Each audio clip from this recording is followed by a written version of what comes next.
Very very good morning class. आज हम लोग स्टार्ट करेंगे क्लास 10th चैप्टर का टाइप ऑफ रिएक्शन में डिस्प्लेसमेंट रिएक्शन। हम लोग टाइप ऑफ रिएक्शन में कई रिएक्शन पढ़ चुके हैं। जैसे हमने पढ़ा है अपने प्रीवियस लेक्चर को अगर देखोगे तो हमने कॉम्बिनेशन रिएक्शन बताया, हमने डीकम्पोजिशन रिएक्शन बताया। उसी सीरीज़ में आगे बढ़ते हुए हम लोग नया टाइप ऑफ रिएक्शन पढ़ रहे हैं जिसको कहते हैं डिस्प्लेसमेंट रिएक्शन। डिस्प्लेसमेंट रिएक्शन जैसा कि नाम से पता लग रहा है कि रिएक्शन में कुछ मोशन हो रहा है, कोई किसी को हटाने की बात कर रहा है। ये ज़िंदगी का रूल है बेटा। जो आपका कमज़ोर है उसको कोई ताकतवर उसकी जगह को उसको हटा के उसकी जगह को क्या करता है, ऑक्यूपाई कर लेता है। जैसे सपोज़ करो आप क्लास 10th में हो, है ना, आप अच्छा परफॉर्म करोगे तो आप क्लास 10th को छोड़ के क्लास 11th में चले जाओगे। ऐसे ज़िंदगी में आगे बढ़ते जाओगे। सिंपल से समझो, अगर मैं कहता हूँ इस क्लास में मैंने एक पहले बच्चे को दूसरे बच्चे को पहले पोजीशन पे इसलिए बैठाया कि उसका नंबर 10 में 10 नंबर पाया है। दूसरे पोजीशन पे जो लड़का बैठा वो 9 नंबर पाया है। अगली बार जब मैं टेस्ट लेता हूँ तो 9 नंबर पाने वाला लड़का 10 नंबर पा जाए और 10 नंबर पाए जाने वाला लड़का 9 नंबर पा जाए, तो पीछे वाले ने आगे वाले को क्या कर दिया, रिप्लेस कर दिया। तो सिंपल सा डिस्प्लेसमेंट रिएक्शन का वेरी सिंपल डेफिनेशन है, बहुत आसानी से हम लोग समझेंगे। हम लोग कहते हैं कि किसी भी केमिकल रिएक्शन में the type of chemical reaction in which more active element displace less active element. The type of chemical reaction in which more active element displace less active element. That means more active element displace करता है less active element को, and this type chemical reaction is called displacement reaction. जैसे हम एक छोटा सा अगर example लेते हैं, हमने यहाँ लिखा, अगर मैं कहता हूँ कि ए आपका ज़्यादा एक्टिव है बी से, A is more active than B. तो अगर मैं कोई केमिकल रिएक्शन कराता हूँ A plus B C is a compound जिसमें हमको पता है कि A is more active than B। तो अगर A की एक्टिविटी B से ज़्यादा है तो अगर मैं ऐसा कोई केमिकल रिएक्शन कराता हूँ तो ये यहाँ से B को डिस्प्लेस कर देगा और एक प्रोडक्ट बना लेगा AC plus B। That means अगर आप इस रिएक्शन के टाइप को देखते हैं तो आपने देखा कि A ने B को डिस्प्लेस कर दिया, और डिस्प्लेस करने का सिंपल सा रीज़न होता है कि A की एक्टिविटी B से काफ़ी ज़्यादा है। तो ए की एक्टिविटी या रिएक्टिविटी बी से अगर ज़्यादा होती है तो ए ने बी को डिस्प्लेस कर दिया, and this type chemical reaction is called displacement reaction. इससे बहुत अच्छे क्वेश्चन बनते हैं। अगर मैं कहता हूँ कि अगर मैं ऐसा लिखता हूँ कि A is less active than B, that means B is more active than A, और मैं एक रिएक्शन कराता हूँ ए प्लस बी सी, तो अगर मैं कहता हूँ कि इस रिएक्शन में प्रोडक्ट क्या बनेगा, तो आपको अगर पता रहेगा कि ए की एक्टिविटी अगर बी से कम है तो ये कभी भी बी को डिस्प्लेस नहीं कर सकता है। सिंपल सी बात है, अगर आप ताकतवर हो तभी कमज़ोर को डिस्प्लेस कर सकते हो। तो उसी तरह से रिएक्शन में भी हो रहा है, अगर कोई एक एलिमेंट दूसरे एलिमेंट की रिएक्टिविटी से या एक्टिविटी ज़्यादा रखता है तो दूसरे को डिस्प्लेस करेगा, and this type of chemical reaction is called displacement reaction. और हमेशा एक बात ध्यान में रखना भाई, डिस्प्लेसमेंट हमेशा एक जैसे लोगों के बीच में होता है। एक जैसे लोगों के बीच का मतलब क्या है, अगर आपसे कहा जाए कि अगर आप किसी को डिस्प्लेस करते हो तो ह्यूमन को डिस्प्लेस करेगा, डॉग को डिस्प्लेस करेगा, कैट को डिस्प्लेस करेगा। क्रिकेट खेलने वाला एक प्लेयर जो बहुत अच्छा नहीं है खेलने में और उससे बढ़िया कोई प्लेयर अगर अवेलेबल है तो बढ़िया प्लेयर ख़राब प्लेयर को उसकी जगह से क्या करेगा, डिस्प्लेस कर देगा। बट कभी ऐसा नहीं हो सकता कि एक बहुत बढ़िया प्लेयर फुटबॉल खेल रहा है और एक बहुत क्रिकेट खेलने वाला प्लेयर बहुत गड़बड़ हो गया है तो क्रिकेट खेलने वाले उस प्लेयर को फुटबॉल वाला प्लेयर डिस्प्लेस कर देगा। ऐसा कभी नहीं हो सकता। एक जैसे लोगों के बीच में कंपटीशन होता है, तो this is type of competitive reaction. इसमें आपका एक एक्टिव एलिमेंट दूसरे लेस एक्टिव एलिमेंट को उसकी जगह से क्या कर देता है, हटा देता है और उसकी जगह को ले लेता है। ऐसे रिएक्शन को हम लोग क्या कहते हैं, डिस्प्लेसमेंट रिएक्शन कहते हैं। तो यहाँ मैंने एक छोटा सा एग्जांपल दे रखा है, इसको आप समझने की कोशिश करिए। बाकी हम लोग थोड़ी चीज़ें और समझेंगे। थोड़ी चीज़ें समझना क्या है, this reaction generally occur in solution. That means this reaction occur in solution phase because इसका भी रीजन है। अगर हम सोल्यूशन फेज में लाते हैं तो कंपाउंड जो रहेगा या जो मॉलिक्यूल रहेगा वो आयोनाइज हो जाएगा, और अगर आयोनाइज हो जाएगा तो वहाँ डिस्प्लेसमेंट करने में की प्रोबेबिलिटी क्या हो जाती है, आपकी बढ़ जाती है, और हमको कहीं बाहर से एक्सटर्नल एनर्जी देने की ज़रूरत नहीं पड़ती है। कहने का मतलब है दिस रिएक्शन जनरली अगर in solution phase, and this reaction in which more active element either metal और नॉन मेटल। जो मैंने बात बताई कि भाई फुटबॉल वाला क्रिकेटर को नहीं डिस्प्लेस कर सकता, that means metal displace metal and non metal displace non metal. एकदम दिमाग में बात होनी चाहिए। तो इस पूरे डिफिनीशन में मैंने क्या बताई, मैंने बताया the type of chemical reaction in which more active element displace less active element and this reaction occur generally in solution phase. और हमने बताया metal displace less more active metal displace less active metal and more active non metal displace less active non metal। that means एक दूसरे को जो displace करे वो एक ही कम्युनिटी से क्या करना चाहिए, बिलोंग करना चाहिए, मेटल मेटल को और नॉन मेटल नॉन मेटल को। तो होपफुली ये डिफिनीशन आपको समझ में आया होगा। तो इससे रिलेटेड हम मेटल डिस्प्लेसमेंट के जाने से पहले, रिएक्शन में जाने से पहले हम लोग देखते हैं मेटल रिएक्टिविटी सीरीज। जो मेटल रिएक्टिविटी सीरीज है उसको जैसे दिया गया है बुक में एज इट इज़ हमको याद करना है। अगर हम यहाँ आज क्लास 10th में ये पता लगाने चले जाएं कि इस मेटल की रिएक्टिविटी इस मेटल से ज़्यादा क्यों है, इस मेटल की रिएक्टिविटी इस मेटल से कम क्या है, तो उसके लिए हमको इलेक्ट्रोड पोटेंशियल के बारे में थोड़ा बहुत जानकारी होना चाहिए। बट इलेक्ट्रोड पोटेंशियल के बारे में अगर हम यहाँ जानकारी देते हैं तो आपका ये टॉपिक बहुत बड़ा लेंदी हो जाएगा। तो इलेक्ट्रोड पोटेंशियल को भी हम लोग समझेंगे, ऐसा नहीं कि नहीं समझेंगे, उसको अपने हायर क्लासेस में हम लोग देखेंगे। लेकिन तब तक के लिए ये जो मैं टेबल बताने जा रहा हूँ आपको, एक बहुत बढ़िया सा ट्रिक बताऊँगा। उस ट्रिक के बेसिस पे इस टेबल को आपको लर्न करना है और बहुत सिंपल तरीके से मेटल डिस्प्लेसमेंट रिएक्टिविटी सीरीज आपकी तैयार हो जाएगी। और होपफुली मैं 100% गारंटी के साथ कहता हूँ, अगर आप मेरा लेक्चर सुन रहे हो तो डिस्प्लेसमेंट से रिलेटेड कभी भी कोई भी क्वेश्चन आपका गलत ही नहीं हो सकता है। तब तक मैंने जो बोर्ड पे लिखा है इसको आप नोट करिए, उसके बाद मैं आपको मेटल डिस्प्लेसमेंट का रिएक्टिविटी सीरीज बताता हूँ। तो हम लोग देखते हैं metal reactivity series. Metal reactivity series को जैसे मैंने बताया है वैसे आप नोट करोगे, वैसे लिखोगे। यहाँ बिल्कुल डिस्कस नहीं करना है। अगर जैसे हम लिथियम को इंट्रोड्यूस करते हैं तो लिथियम सबसे पहले चला जाएगा। तो आपको ये सब बातें समझने के लिए इलेक्ट्रोड पोटेंशियल समझ में आना चाहिए। बट आपको परेशान होने की ज़रूरत नहीं है। आप क्लास 10th क्रॉस करते ही आपको इलेक्ट्रोड पोटेंशियल के बारे में जानकारी दी जाएगी। आप जब क्लास 12th में जाओगे तो इलेक्ट्रोकेमिस्ट्री नाम का एक चैप्टर है, जहाँ आपको एक एक सुटेबल बातें जो कि क्यों ज़्यादा रिएक्टिव है, कम रिएक्टिव है, सारी बातें आपको बताई जाएगी। तो परेशान नहीं होना है। हम लोग एक छोटा सा ट्रिक है और उस ट्रिक को लर्न करेंगे तुरंत अभी इसी समय। और बहुत आसान सा ट्रिक है। सपोज करो एक पीवीसी जो घर में लगाते हैं, पॉलीविनाइल क्लोराइड, जो आपका डिज़ाइन बनाते हैं पीवीसी का, वो हमको पता होना चाहिए पीवीसी। उसके बाद आपको समझना एक लड़का है जिसका नाम है सैयद मोहम्मद अली। सैयद मोहम्मद अली तो खूब बड़ा सा नाम हो गया। तो सैयद मोहम्मद अली इतना लंबा हम लोग नाम नहीं रखेंगे, हम लोग कहेंगे SM अली, थोड़ा शॉर्टकट कर लेते, चलता है आजकल, है ना, SM अली। और वो बहुत अच्छा है, बहुत अच्छा तो जेंटल है, ZINTL। थोड़ा स्पेल इधर उधर किया, लेकिन उस पर भावनाओं पे जाइए आप। जेंटल का समझिए कि SM अली, सैयद मोहम्मद अली बहुत ही होनहार, बहुत अच्छा स्टूडेंट है। और बहुत अच्छा स्टूडेंट है इसीलिए एक स्कूल है जिसको हम सिटी मॉन्टेसरी स्कूल कहते हैं, CMS, उसी स्कूल में पढ़ता था। जब वो स्कूल में पढ़ता है, जेंटल है और CMS स्कूल में पढ़ता है, CMS स्कूल में पढ़ता है। और जब वहाँ से उसने 12th तक पढ़ाई कर ली, उसके बाद उसने ग्रेजुएशन किया और ग्रेजुएशन करने के बाद वो पोस्ट ग्रेजुएशन किया। तो PG मतलब पोस्ट ग्रेजुएशन कॉलेज में पहुँच गया है।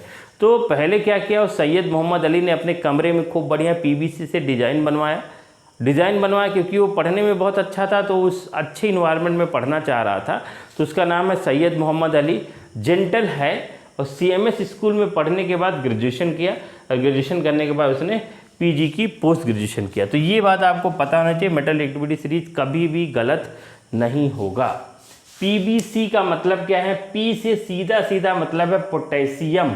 P का मतलब क्या है बेटा, पोटेशियम। यहाँ जो मेटल रिएक्टिविटी सीरीज़ का ऑर्डर देख रहे हैं वो मेटल रिएक्टिविटी सीरीज़ का डिक्रीजिंग देख रहे हैं, मतलब जो मेटल मैंने पहले लिखा उसकी रिएक्टिविटी सबसे ज़्यादा होगा।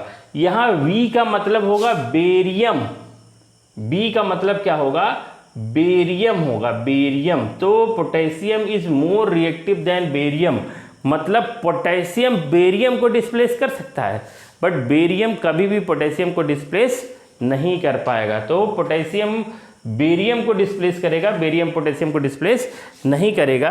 यहाँ C फॉर कैल्शियम नहीं, C फॉर कार्बन नहीं बेटा, सी फॉर कैल्शियम है, क्योंकि कार्बन तो नॉन मेटल हो जाएगा। तो बेरियम के बाद जो मेटल आएगा उसको हम लोग क्या कहते हैं, कैल्शियम कहते हैं। तो calcium is less reactive than barium, है ना। फिर उसके बाद एस फॉर हो जाएगा सोडियम, यहाँ एस से क्या हो जाएगा, सोडियम हो जाएगा, Na। एम से अब आप थोड़ा बहुत समझ रहे होंगे, एम से क्या हो जाएगा, मैग्नीशियम। Al से क्या हो जाएगा आपका, एल्युमिनियम। और यहाँ जेंटल में जिंक, यहाँ से जेड से क्या हो जाएगा, जिंक, जिंक। आई से क्या हो जाएगा, iron, iron, Fe। Nickel, N से क्या हो जाएगा, निकिल, Ni, ठीक। टी से क्या हो जाएगा, टिन, क्या हो जाएगा, टिन। टिन को हम लोग क्या कहते हैं, Sn। एल से क्या हो जाएगा, लेड, Pb। और H से क्या हो जाएगा, हाइड्रोजन। एक पड़ाव मिला आपको, हाइड्रोजन। हाइड्रोजन आपका मेटल और नॉन मेटल दोनों के साथ पढ़ा जाता है, तो उसके बाद उसके बारे में हम कभी आगे हायर क्लासेस में डिस्कस करेंगे।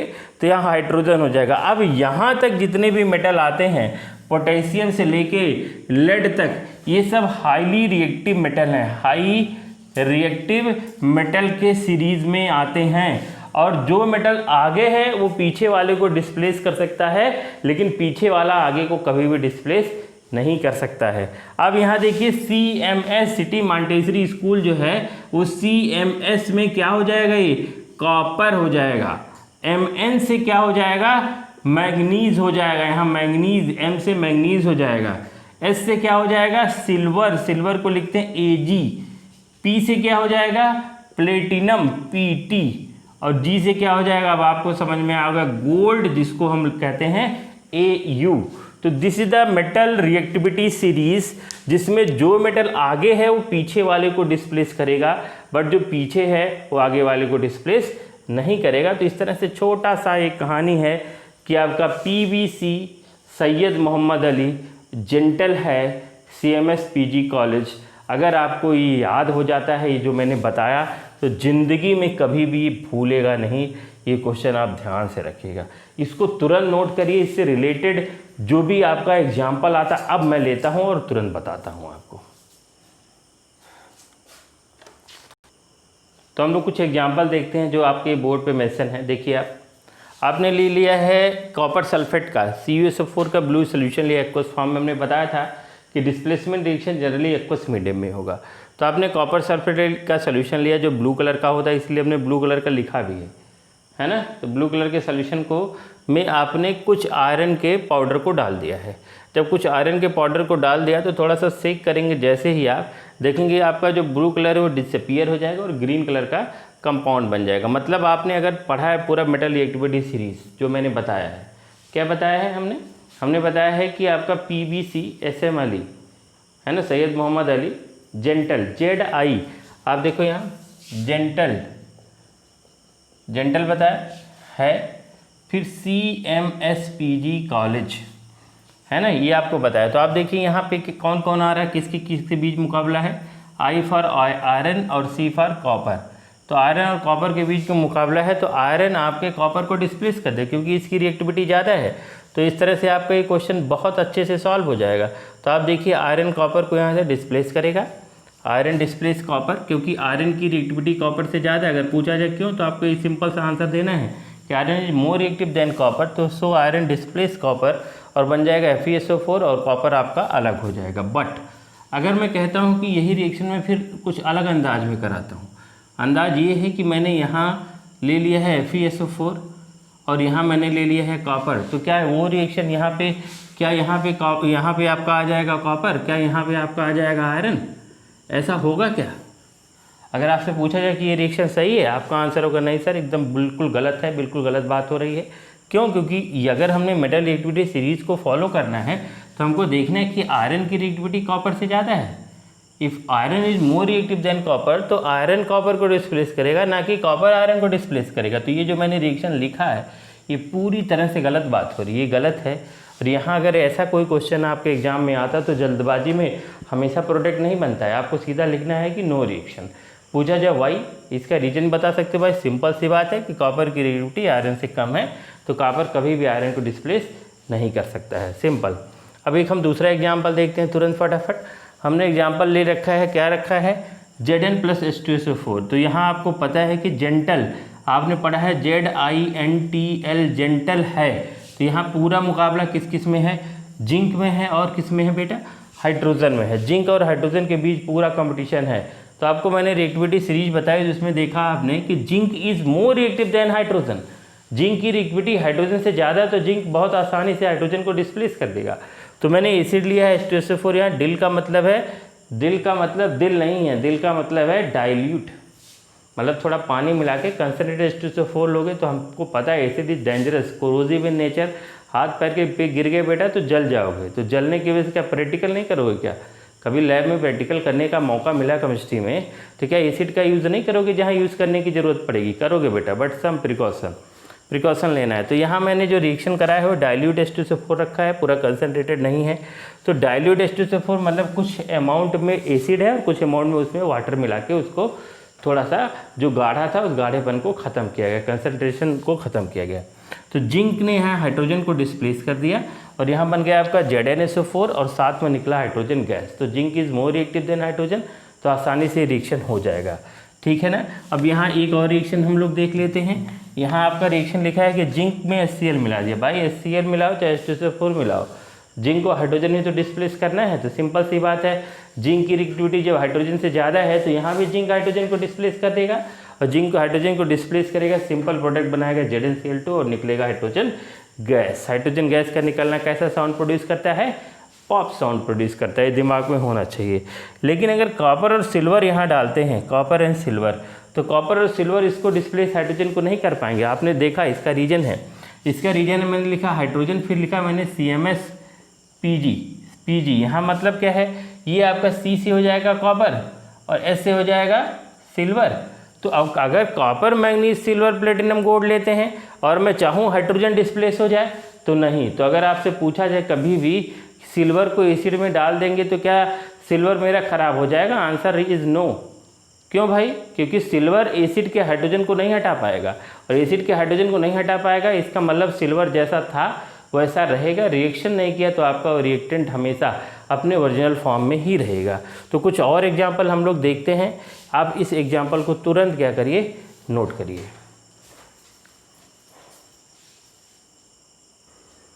हाँ तो बेटा हम लोग देखते हैं कुछ और एग्जाम्पल में आप देखिए यहाँ क्या है, यहाँ जिंक है और यहाँ फिर से कॉपर सल्फेट का हमने सोल्यूशन लिया। खूब पूछा जाता है ये क्वेश्चन आपके एग्जाम में। कॉपर सल्फेट ब्लू कलर का होता है। अब आपको पता है जेंटल है, CMS जेंटल, जेड जिंक और CMS में कॉपर, तो zinc is more reactive than copper. तो आप देखिए अगर कॉपर सल्फेट के सोल्यूशन में जिंक के ग्रेन्यूल को डाला जाए तो आपका ब्लू कलर डिसअपियर होकर कलरलेस हो जाएगा। मतलब क्या है, अगर कलर चेंज हो रहा है इसका मतलब क्या निकल के है, मतलब रिएक्शन हो रहा है। रिएक्शन हो रहा है तो वो कह रहा है जिंक की रिएक्टिविटी कॉपर से ज़्यादा है, zinc is more reactive than copper. अगर zinc is more reactive than copper तो जिंक कॉपर को यहाँ से क्या करेगा, सिंपल भगा देगा, डिस्प्लेस कर देगा। और डिस्प्लेस कर देगा तो जिंक की कॉपर की जगह जिंक आ जाएगा। तो यहाँ बन जाएगा ZnSO4 और साथ में कॉपर मेटल आपका एलिमेंटल फॉर्म में अलग हो जाएगा। तो ये जो ब्लू कलर का सोल्यूशन था वो कलरलेस हो जाएगा। अगर आपसे यही क्वेश्चन पूछा जाए दूसरे तरीके से, केवल आपको बेवकूफ़ बनाया जा रहा है, तो आपको बेवकूफ़ तो बनना नहीं भाई। अगर आप हमसे पढ़ रहे हो तो बेवकूफ़ बनने का तो सवाल ही नहीं उठता, क्योंकि आपने मेटल रिएक्टिविटी सीरीज के बारे में डिटेल से देख लिया है। आपको पता है कि अभी आपका जो प्लेयर है रोहित शर्मा बहुत अच्छी बैटिंग कर रहा है। तो अगर रोहित शर्मा को हम डिस्प्लेस नहीं कर सकते कि रोहित शर्मा को हटा दिए और चलो हम किसी पुराने प्लेयर कपिल देव को लाते हैं, चल भैया रोहित तू हट जा, अब मैं ओपनिंग करूंगा, ऐसा हो ही नहीं सकता। आपको पता है Rohit Sharma is much better player than Kapil Dev right now. अभी तब की बात नहीं करो, अभी तो अभी रोहित बढ़िया है तो रोहित ही खेलेगा। तो अगर जिंक की रिएक्टिविटी कॉपर से ज़्यादा है तो जिंक ही कॉपर को हटाएगा, कॉपर कभी जिंक को हटा ही नहीं सकता। बट आपको बेवकूफ़ बनाने के लिए बातें हो सकती भाई कि आपका ओपनिंग बैट्समैन कौन है। तो अगर आपसे ऑप्शन हो कि रोहित शर्मा कपिल देव, तो आप कपिल देव नाम थोड़ी लोगे यार। अरे कपिल देव था तब था, अभी रोहित शर्मा है ना। तो आपको सिंपल बातें समझ में आना चाहिए कि कौन ज़्यादा एफिशिएंट है आज के डेट में। आज अगर हम बात करें तो जिंक की रिएक्टिविटी कॉपर से ज़्यादा है। तो अगर मैं कहता हूँ कि ZnSO4 जिंक का एक कलरलेस मैंने एक को सोल्यूशन बनाया है और उसमें कॉपर का एक रॉड डाल दिया, लो कॉपर का रॉड, तो कॉपर का रॉड डालने के बाद क्या ये कलरलेस सोल्यूशन कलर में आ जाएगा क्या? नहीं, कभी हो ही नहीं सकता ये काम।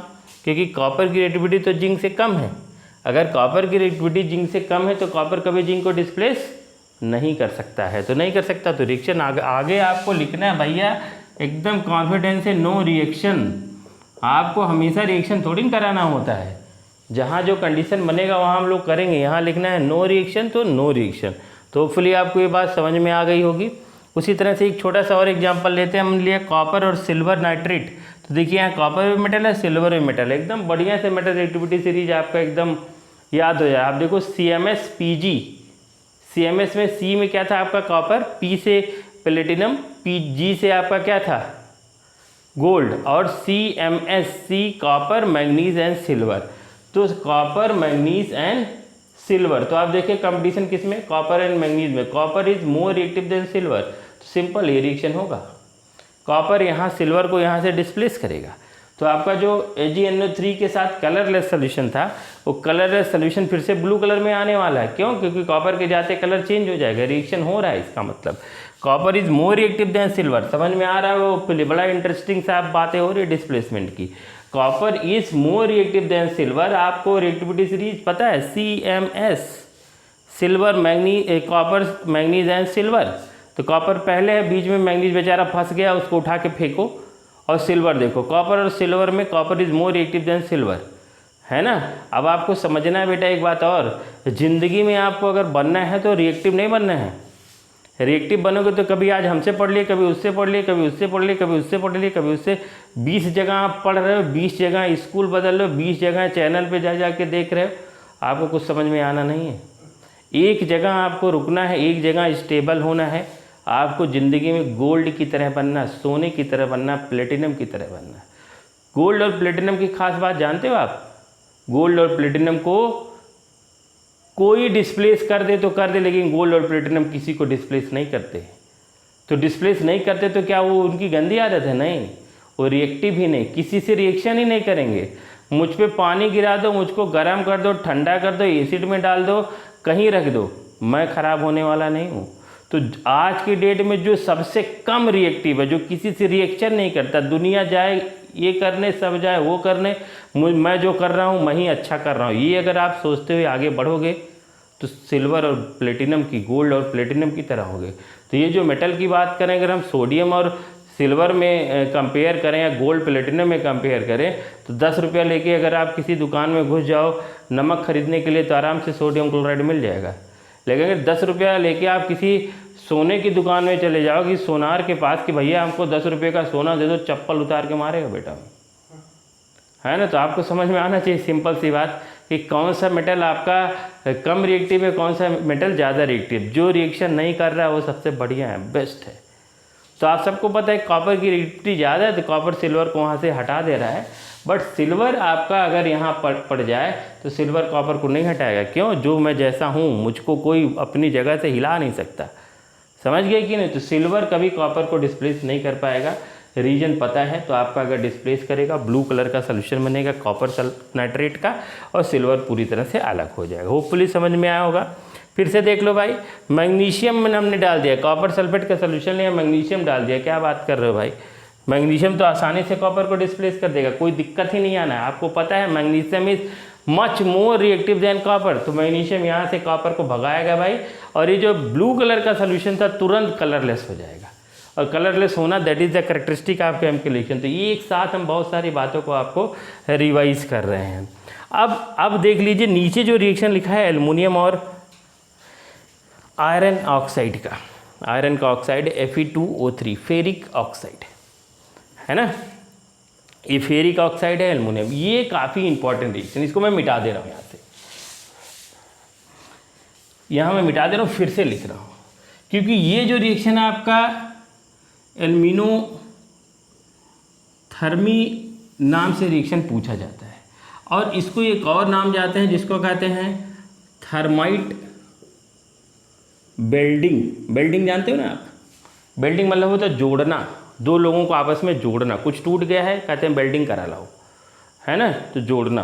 तो ये जो रिएक्शन है इसका बहुत बढ़िया यूज़ होता है। जो रेल की पटरियाँ नहीं होती हैं, तो रेल की पटरियाँ जिस पर ट्रेन चलती है, वो ट्रेन जो चलती है, ट्रेन की जो पटरियाँ होती है जिस पर ट्रेन चलता है, उसको आपस में जोड़ने के लिए इस रिएक्शन का बेहतरीन यूज़ किया जाता है।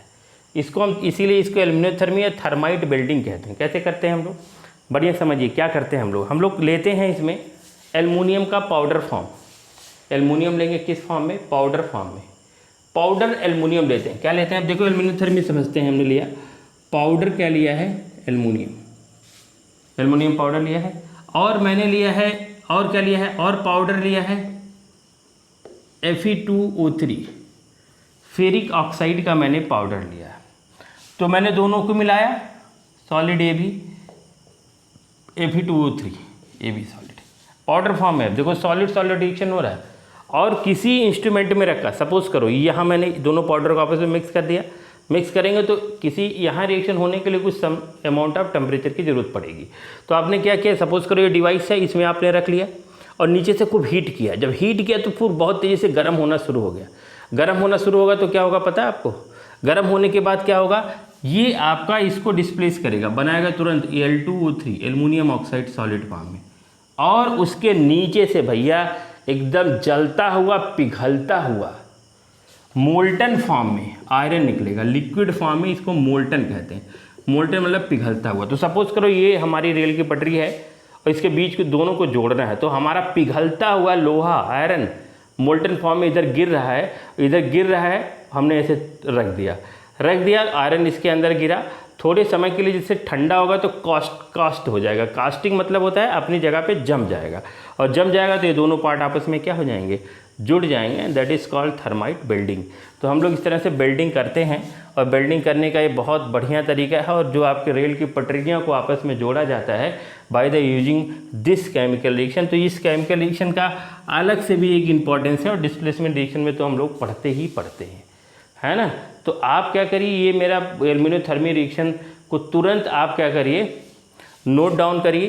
एंड नॉन मेटल डिस्प्लेसमेंट के लिए आपको बिल्कुल परेशान होने की ज़रूरत नहीं। पूरा डिस्प्लेसमेंट रिएक्शन आप क्या करिए, जितने भी रिएक्शन मैंने बताए हैं उसको रिवाइज़ करिए, 4, 5, 6 बार उसको लिखिए, है ना। एल्यूमिनियोथर्मी पे ज़्यादा फोकस करिए। और जो मैंने PBCSM सैयद मोहम्मद अली, जो भी लड़का सैयद मोहम्मद अली इस लेक्चर को मेरे सुन रहा है ज़रूर कमेंट करेगा, कितना बढ़िया मैंने तुम्हारे लिए बात की है बेटा। बहुत जेंटल पर्सन है वो, CMS PG कॉलेज सारी बातें।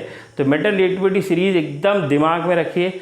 कभी भी किसी भी समय आप कोई भी क्वेश्चन डिस्प्लेसमेंट रिएक्शन से रिलेटेड मिले, आप इसको ज़रूर सॉल्व करिए। अगर आपको समझ में नहीं आया है इस रिएक्शन के बारे में तो इस वीडियो को आगे पीछे करके 2, 4, 10 बार आप देखिए। और इससे रिलेटेड कोई भी क्वेश्चन जो समझ में नहीं आता है आप मेरे कमेंट बॉक्स में डालिए, आपको 100% आंसर मिलेगा। Thank you very much.